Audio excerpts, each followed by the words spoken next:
21 जून आंतरराष्ट्रीय योगा दिन. 2010च्या आधी फक्त लोकांना रामदेव माहित होते आणि सर्रास असा योगा काय असतो थोडीफार माहिती होती. परंतु आपल्या देशाचे पंतप्रधान जगद्गुरू आदरणीय मोदी साहेब यांनी या योगाला खेळाचा दर्जा देऊन आज या योगाचा सन्मान वाढवलेला आहे. त्यांच्यामुळं आज संपूर्ण भारतामध्येच नाही तर आणखी 10-12 कंट्रीमध्ये योगाचा प्रसार झालेला आहे. आणि मला वाटतं लवकरात लवकर योगा हे ऑलिम्पिक्समध्ये सुद्धा लवकरात लवकर येईल अशी मी अपेक्षा करतो.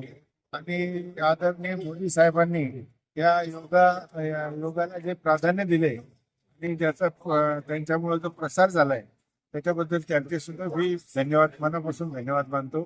आदरणीय मोदी साहेबांचं एकच ध्येय आहे की मी आणि माझी प्रजा ही सुद्धा सुदृढ आणि निरोगी राहावी, हाच उद्देश त्यांच्या डोळ्यासमोर आहे. त्यामुळे त्यांनी योगाला जास्तीत जास्त प्राधान्य दिलेलं आहे. आणि योग दिवस आज मोठ्या उत्साहात संपूर्ण भारतामध्ये मानला जातो. ही आपल्यासाठी अभिमानाची गोष्ट आहे. नागरिकांना काय आव्हान करा?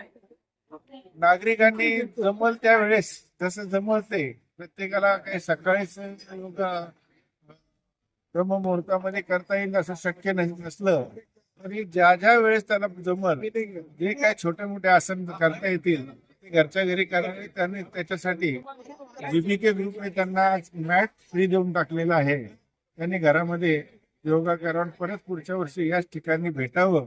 आणि जसं आता या आमच्या मुलांनी प्रात्यक्षिक दाखवलं तसं त्यांनी सुद्धा काहीतरी थोडंफार प्रात्यक्षिक दाखवावं अशी आमची अपेक्षा आहे.